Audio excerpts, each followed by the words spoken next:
पितृ किसे कहते हैं?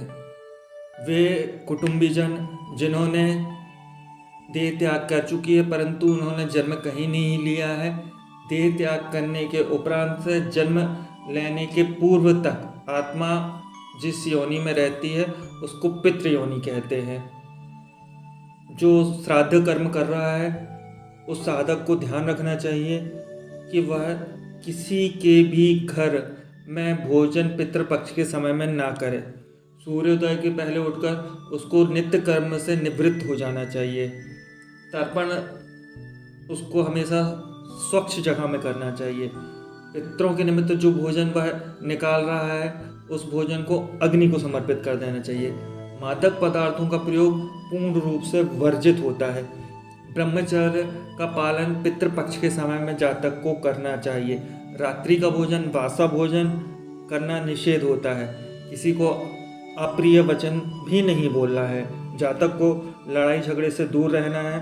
साथ ही किसी भी उत्सव शव यात्रा शोक सभा में जातक को नहीं जाना है। तर्पण करने वाले व्यक्ति को नई वस्तुएं गाड़ी घोड़ा कुछ भी नया नहीं खरीदना है। तर्पण करने वाले व्यक्ति को योग्य ब्राह्मण को या अपने पूजनीय होते हैं उनको दान देना चाहिए, परंतु वह योग्य हो तभी उसको दान देना चाहिए।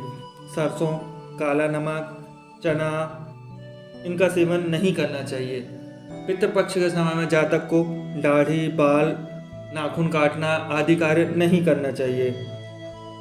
जो उनके पूर्वज हैं, जो जातक तर्पण कर रहा है उसके जो पूर्वज हैं उनका मुंह हमेशा दक्षिण दिशा की तरफ होना चाहिए। देवी देवताओं के साथ पूर्वजों की फोटो नहीं लगाना चाहिए।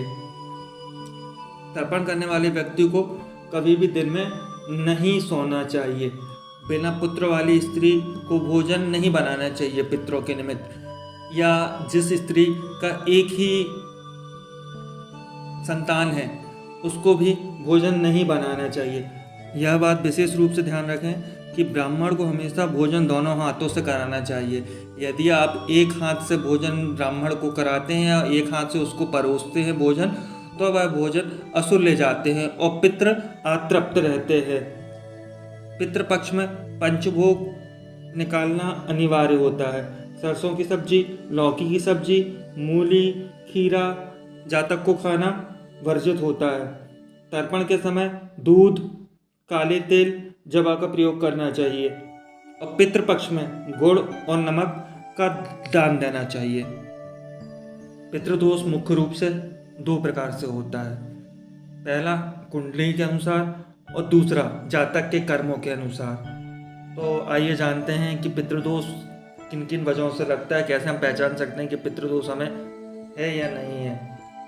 राहु यदि द्वितीय भाव और अष्टम भाव में हो तो पितृदोष होता है। आदमी का असमय मृत्यु होना, कार्य पूरा नहीं होना, धनागमन नहीं होना, कर्ज बढ़ना, घर में लड़ाई होना, रोजगार में कमी होना, विवाह में बाधा आनी, वंशवृद्धि न होना, पिता और पुत्र में लड़ाई होना, बच्चों का पढ़ाई में मन नहीं लगना, गर्भधारण में समस्या होना और घर में हमेशा बीमारी बनी रहना, यह लक्षण पितृदोष के लक्षण होते हैं।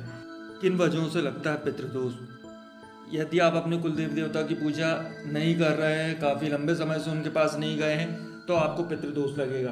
तीर्थ क्षेत्र में जाकर यदि आप संबंध स्थापित करते हैं तो आपको पितृदोष लगेगा। मृतक पूर्वजों को नियम अनुसार क्रिया नहीं करी गई है तब भी आपको पितृदोष लगेगा। पितरों को आमंत्रित कर नियम अनुसार कार्य यदि आप नहीं करते हैं, उनके भोजन आदि का प्रबंध आप नहीं करते हैं, तो भी आपको पितृदोष लगेगा। मूर्ति स्थापित यदि आप कहीं कराते हैं और यदि उसकी पूजा नहीं होती है तो भी आपको पितृदोष लगेगा। शुभ तिथियों में आप अपनी पत्नी के साथ यदि संबंध स्थापित करते हैं तब भी आपको पितृदोष लगेगा। यदि आप अपने अधिकारों का अनुचित प्रयोग करते हैं तब भी आपको पितृदोष लगेगा। पूजा पाठ का संकल्प लेके यदि आप संकल्प पूर्ण नहीं करते हैं तो भी आपको पितृदोष लगेगा।